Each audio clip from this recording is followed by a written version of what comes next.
Dear students, पिछली 4 lectures में हमने बहुत सारी चीज़ों को सीखा है और आज जो है वो लेक्चर नंबर 5 है। तो इस 5 नंबर के लेक्चर में हम पर्सनल प्रोनाउन को एक बार स्पेशल फोकस करेंगे। जैसा कि आप स्क्रीन पे देख सकते हो, पर्सनल प्रोनाउन जिसको हम हिंदी में कह सकते हैं, यहाँ पे आप देख सकते हैं हिंदी में इसको बोलते हैं वैयक्तिक सर्वनाम, यानी कि व्यक्तिगत भी हम इसको बोल सकते हैं। तो इस तरह के जो सर्वनाम हैं वो व्यक्ति या पर्सनल प्रोनाउन से, यानी कि व्यक्तिगत सर्वनाम है। आई एम अ टीचर, जैसा कि मैं आपकी सुविधा के लिए अगर इसको जूम आउट करता हूँ तो मैं यहाँ पे सबसे पहले इस आई के ऊपर फोकस करता हूँ। आई एम अ टीचर, मैं एक ही हूँ। मैं आपको 2 दिखता हूँ क्या? नहीं। तो आई का क्या हो गया? एक वचन हो गया। आई क्या हो गया? एक वचन हो गया। ये वी जो है, वी क्या हो गया? वी बहुवचन हो गया। We are Indians. तो यह सब सब्जेक्ट क्या है? यह सब्जेक्ट अनेक वचन है, यानी कि बहुवचन है। लेकिन मेरे सामने एक आदमी है, खड़ा है, तो मैं उसको बोल सकता हूँ यू सिट डाउन। तो मैंने एक ही को बोला, तो ये यू क्या हो गया? एक वचन हो गया। तुम बैठ जाओ, यहाँ पर मैं क्या बोल रहा हूँ? तुम बैठ जाओ। ध्यान देना इस बात को, तुम बैठ जाओ। तू बैठ जा ऐसा मैं बोलता हूँ, लेकिन यहाँ पे एक वचन होगा। और तुम बैठ जाओ ऐसा मैं बोलता हूँ, लेकिन अगर 2 आदमी हैं तो मैं उसको उन दोनों को बोलता हूँ तुम बैठ जाओ। इसलिए एक यू जो है वो एक वचन है और एक यू आपका बहुवचन है, या फिर इसे हम अनेक वचन भी बोल सकते हैं। अभी दे के पास आओ। दे एक वचन है या अनेक वचन? They are playing. अगर 2 लड़के खेल रहे हैं, 10 लड़के खेल रहे हैं, तो मैं बोलूँगा दे आर प्लेइंग। तो वहाँ पे मैंने क्या यूज़ किया? दे। तो दे क्या हो गया? बहुवचन हो गया, प्लूरल फॉर्म हो गया। एक लड़का है तो मैं बोल सकता हूँ ही। तो ही एक वचन है, शी एक वचन है। एक ही कुत्ता है तो मैं बोल सकता हूँ इट इज़ गोइंग। तो यहाँ पे आपको समझ में आ रहा होगा। देखो, एक वचन, अनेक वचन, एक वचन, अनेक वचन, अनेक वचन यानी बहुवचन, एक वचन, एक वचन, एक वचन। देखो फिर से इम्पोर्टेंट रूल यहाँ पे बहुत ही हमें सावधानी से इसको मैंने पढ़ाने की स्पीड इसलिए स्लो रखी है कि आप हर चीज़ को बहुत अच्छे से समझ पाए। आई और वी को बोला, अगर यहाँ पे आपने आई और वी, तो आई और वी को बोला जाता है फर्स्ट पर्सन। क्या बोला जाता है? First person. फर्स्ट पर्सन यानी कि क्या? जब हम हमारे बारे में बोल रहे होते हैं या हमारे बारे में बोल रहे हैं, और जब हम ऐसा बोलते हैं आई एम अ टीचर, इसका मतलब मैं मेरे बारे में बोल रहा हूँ, तो इसको बोला जाता है प्रथम पुरुष। यह हमारे खुद के बारे में होता है। अब जैसे हमने बोला वी आर इंडियंस, सब इंडियंस के बीच में मैं हूँ, इसलिए इनको बोला जाता है प्रथम पुरुष, फर्स्ट पर्सन। लेकिन जो ये यू है,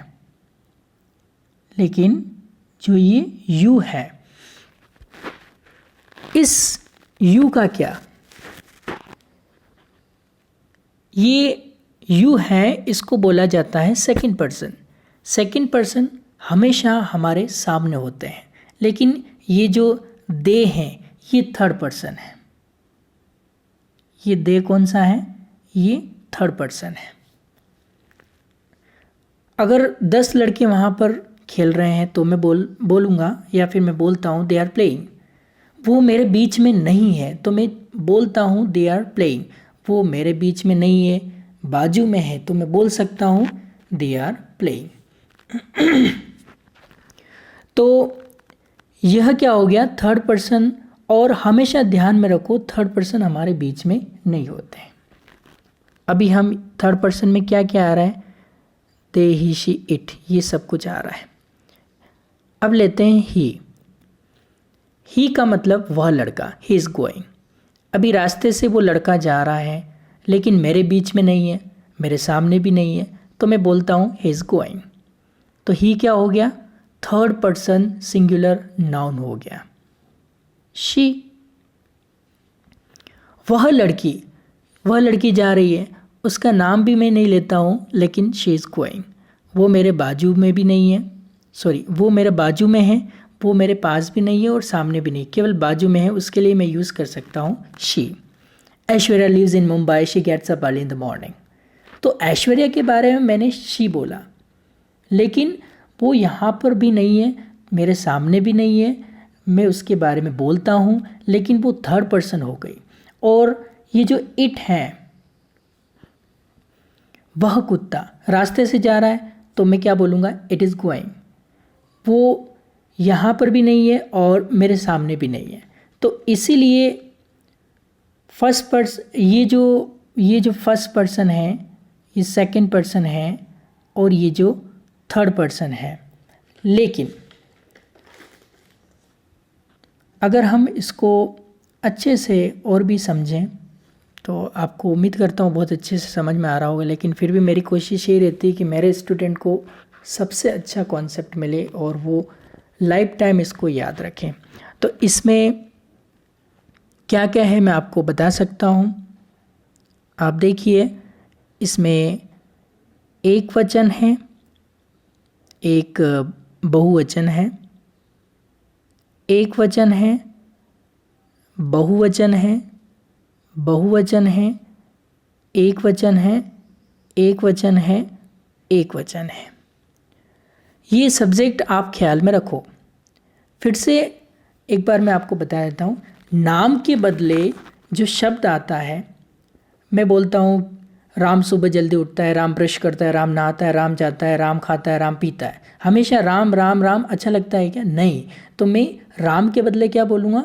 राम सुबह जल्दी उठता है, वह पढ़ाई करता है, वह स्कूल में जाता है, तो ये अच्छा लगता है। Ram lives in Pune, he gets up early in the morning. इसीलिए ये जो थर्ड पर्सन है, हम किस लिए यूज़ करते हैं? हमेशा हमें अंग्रेज़ी बोलने के लिए ये सब्जेक्ट बहुत ही इम्पोर्टेंट है। सबसे इम्पोर्टेंट बात तो सब्जेक्ट की है। मैं अभी आपको कुछ सब्जेक्ट देने वाला हूँ। तो ये सारी चीज़ें क्लियर हो गई। अभी जो आपके सामने आएगा, ये आएगा पॉजिटिव केस।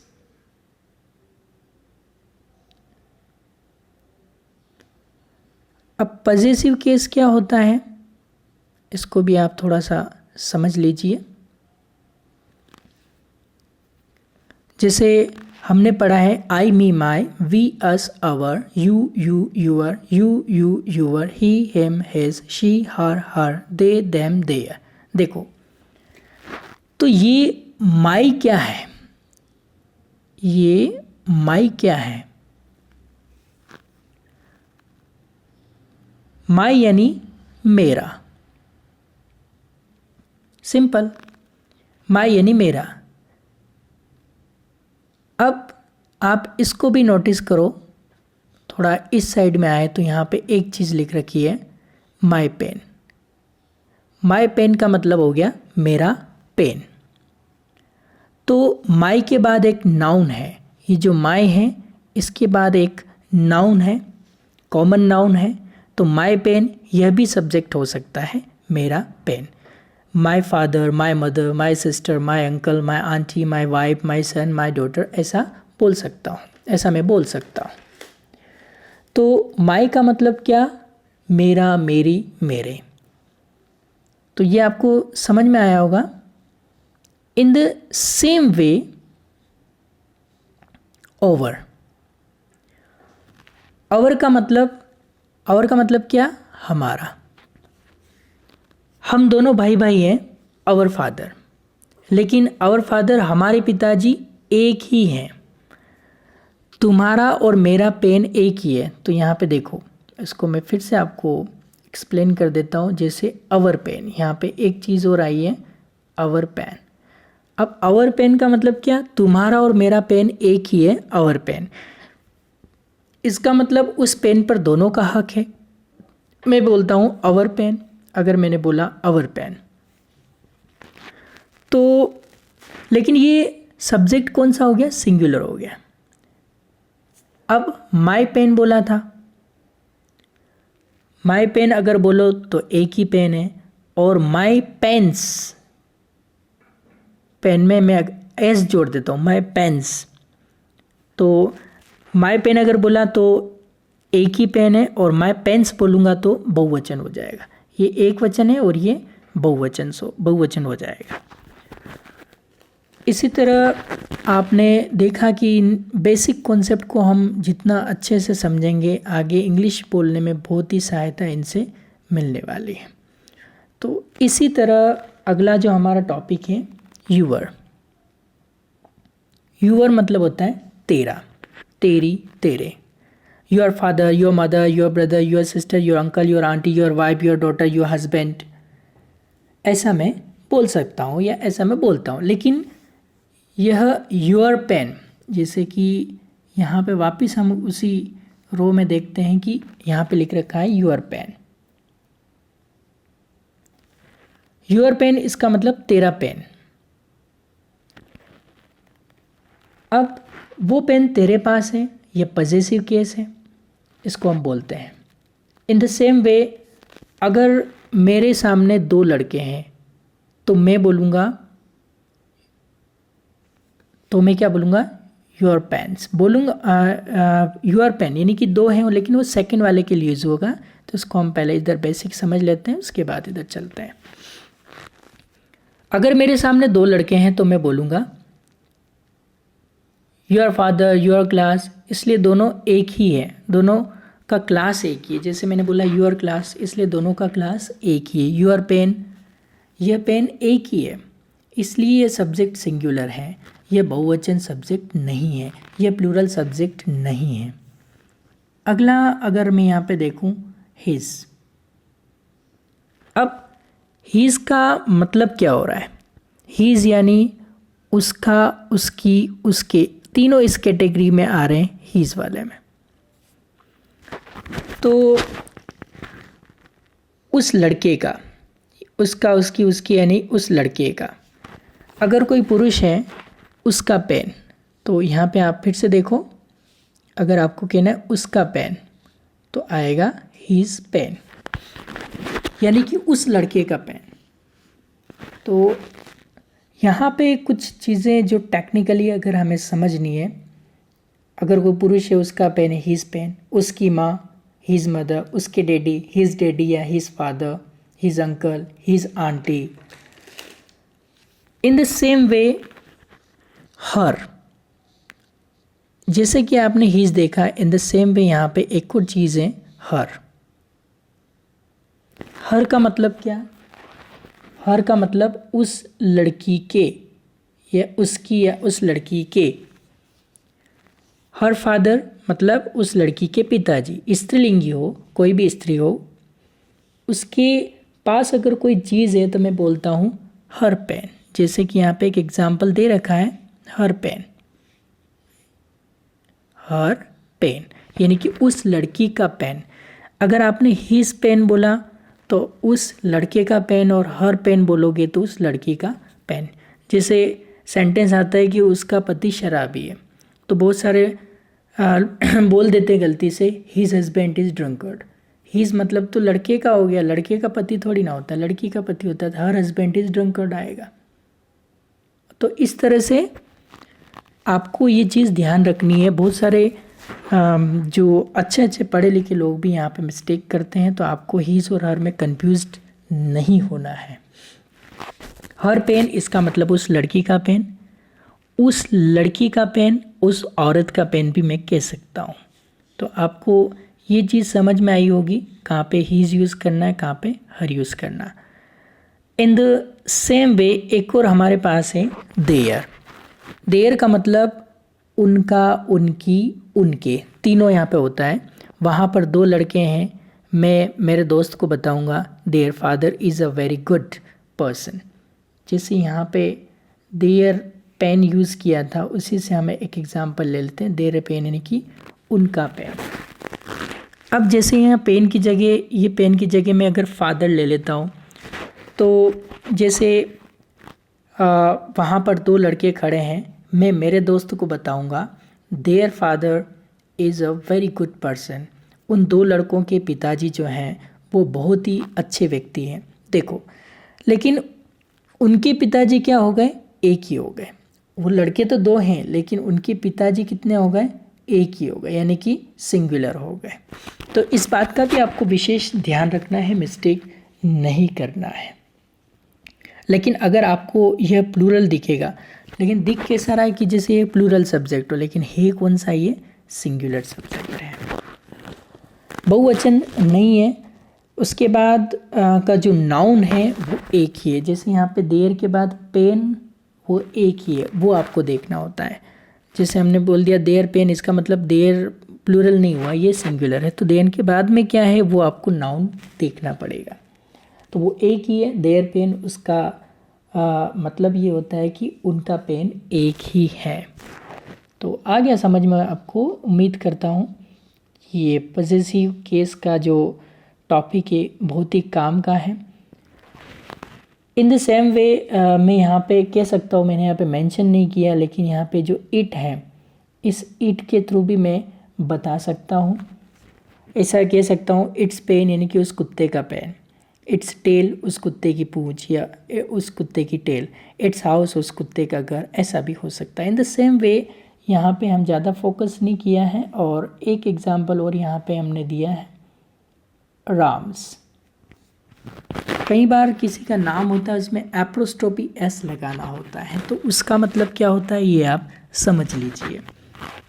इसका मतलब क्या हो गया, राम्स यानी कि राम का, राम की, राम के। तो यहाँ पे एक एग्जांपल दिया है राम्स पेन, इसका मतलब क्या हुआ, राम का पेन। तो ये हो गया पॉसेसिव केस। ये भी सिंगुलर हमको पढ़ने हैं, या ये भी जो भी सब्जेक्ट है सिंगुलर प्लूरल, ये सब्जेक्ट हमको पढ़ने हैं। अगर ये सब्जेक्ट के ऊपर हम फोकस करेंगे तो ये हमको क्यों पढ़ने चाहिए और ये क्यों पता होने चाहिए, क्योंकि अंग्रेज़ी बोलने के लिए ऐसे बहुत सारे सब्जेक्ट रहते हैं, जैसे मेरे फादर, उसके फादर, लता के फादर, हमारे फादर, मेरा पेन, उस लड़की का पेन, उस लड़के का पेन। कैसे कैसे बोलोगे आप, उस लड़के का पेन है तो हीज़ पेन, उस लड़की का पेन है तो हर पेन बोलो। तो आपको ये चीज़ समझ में आ रही होगी। जैसे हमारे पिताजी है, हमारे पिताजी है तो आप वहाँ पे अवर यूज़ करो, अवर फादर। उस लड़की की बेंच है तो हीज़ बेंच यहाँ पे यूज़ करो। उस लड़के का पैंट है तो भी आप हीज़ पैंट यूज़ करो। उस लड़की का मोबाइल है तो हर मोबाइल यूज़ करो। अगर दो लड़के हैं उनके पास एक ही मोबाइल है तो मैं बोलूँगा देयर मोबाइल। राम का मोबाइल है तो मैं बोलूँगा राम्स मोबाइल। हमारा स्कूल है तो आवर स्कूल। हमारा देश है आवर कंट्री। तुम्हारा देश यूर कंट्री।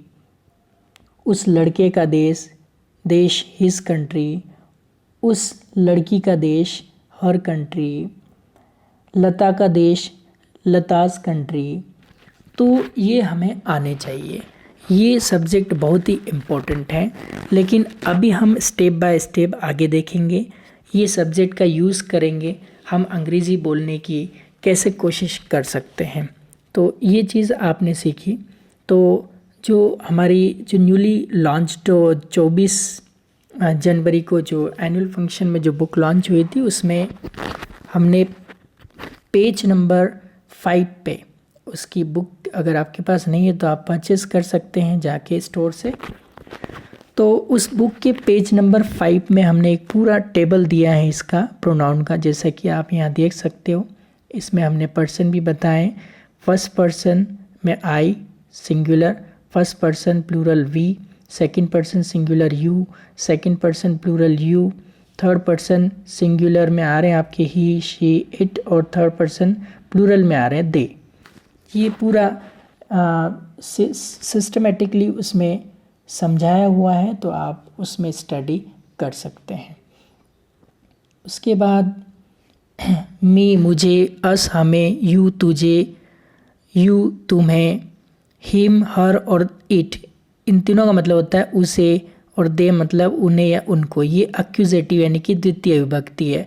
और इसे हमने पजेसिव केस भी दिया है, माय या माइन, मेरा मेरी मेरे, अवर या अवर्स, हमारा हमारी हमारे, यूअर यूअर्स, तेरा तेरी तेरे, फिर यूअर यूअर्स, तुम्हारा तुम्हारी तुम्हारे, हीज़ उसका, हर उसकी, इट्स उसके, देयर उनका उनकी उनके।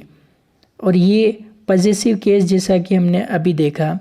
और इसमें एक कॉलम और हमने ऐड किया है, वो है आपका रिफ्लेक्सिव प्रोनाउन यानी कि निजवाचक, जिसमें माई सेल्फ मैं खुद, आवर सेल्व्स हम खुद, यूअर सेल्फ तू खुद, यूअर सेल्व्स तुम खुद, हिम सेल्फ वह खुद, हर सेल्फ वह खुद, इट्स सेल्फ वह खुद, देम सेल्व्स वे खुद। तो ये जो हमने अलग अलग कैटेगरीज दी हैं आप बुक में भी स्टडी कर सकते हो, जिसमें एक तो नॉमिनेटिव केस, एक्यूजेटिव, पजेसिव और रिफ्लेक्सिव, चारों केस उसमें हमने दिए हैं। तो आपको अभी फ़िलहाल प्रैक्टिस इसकी कैसे करनी है मैं आपको बता देता हूँ, और ये आपका आज का होमवर्क भी हो जाएगा। तो आपको टेबल बहुत अच्छे से ऐसे कंप्लीट करनी है।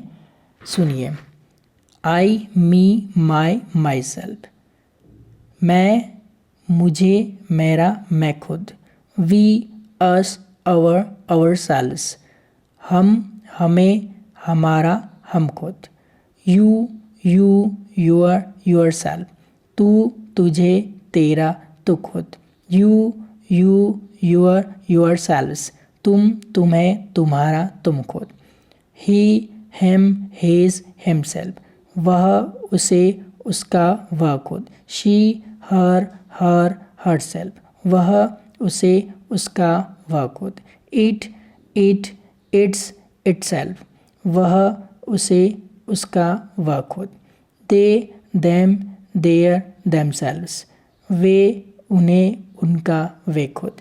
तो इस तरह से आपको प्रैक्टिस करनी है और बार बार, एक बार हिंदी बोलनी है और एक बार इंग्लिश की ऐसे आपको प्रैक्टिस करनी है। तो ये आपको बहुत अच्छे से आप देख सकते हो। ये अभी आप मोबाइल को रोक के, अगर आपके पास अभी बुक नहीं है तो आप मोबाइल रोक के यहाँ पे आप स्क्रीनशॉट ले सकते हैं। तो इस तरह से आपको आज का लेसन कंप्लीट करना है। और ये सब जो कहलाते हैं ये पर्सनल प्रोनाउन है, यानी कि जिसे हम पीपी शॉर्ट में बोलते हैं। तो ये पीपी आज आपको कंप्लीट करने हैं और अच्छे से लर्न करने हैं। स्कूल की क्लासेस में भी आपको ये चीज़ पढ़ाई है, तो बिना टाइम वेस्ट किए आज आपको ये काम करना है। उसके बाद ये नीचे बताया कि प्रथम पुरुष सर्वनाम जो होता है वो खुद के लिए, अनेकों में हम हैं, यह दिखाने के लिए यूज़ करते हैं। और द्वितीय पुरुष यह हमेशा अपने सामने होने वाले एक वचन बहुवचन व्यक्ति के लिए यूज़ करते हैं। तृतीय पुरुष हमेशा सामने न होकर या न होने वाले एक वचन बहुवचन व्यक्ति के लिए यूज़ करते हैं। तो ये चीज़ आपको क्लियर है। यहाँ पे लिख भी रखा है, माई पेन मेरा पेन, आवर फादर हमारे पिताजी, योर मदर तेरी या तुम्हारी माताजी या माँ, ही सिस्टर उसकी बहन, हर ब्रदर उसका भाई, देयर मदर उसकी माँ, राम्स मदर राम की माँ, गीताज मदर गीता की माताजी, माय फ्रेंड्स मेरे दोस्त। तो ये सारी चीज़ें आपको आज प्रैक्टिस करनी है। मैं रिकैप कर देता हूँ एक बार। तो एक तो ये पॉजिटिव केस कंप्लीट करना है और यही आज आपका लेसन है लेक्चर 5 के अंदर।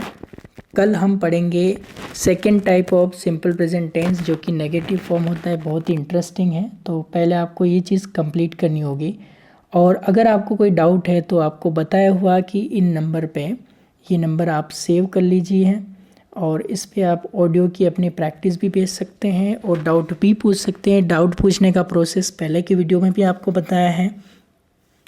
आप पहले अपना नाम बताएंगे, हेलो सर मेरा नाम गीता है और मुझे ये चीज़ समझ में नहीं आ रही कि रिफ्लेक्सिव प्रोनाउन क्या होता है। इस तरह से आप अपनी प्रॉब्लम पूछ सकते हैं, तो आपको रिप्लाई आ जाएगा। तो मुझे इंतज़ार रहेगा आपके डाउट्स का। Wish you all the best. Last में एक ही बात बोलता हूँ, wish you all the best. आप हमेशा अच्छा करें, बहुत अच्छा कर रहे हैं और इसे बरकरार रखें, तो आप बहुत सारी चीज़ें कर सकते हैं लाइफ में। एक बात ध्यान रखें, success should not go to your head and failure should not be left in your heart. यानी कि सफलता आपके सर पे नहीं चढ़नी चाहिए और असफलता आपके दिल में नहीं उतरनी चाहिए। एक बार फिर से नंबर सेव कर लीजिए और wish you all the best. इंतज़ार रहेगा आपकी ऑडियो का, डाउट्स का। Thank you so much. आज के लिए बस इतना ही करेंगे। Thank you.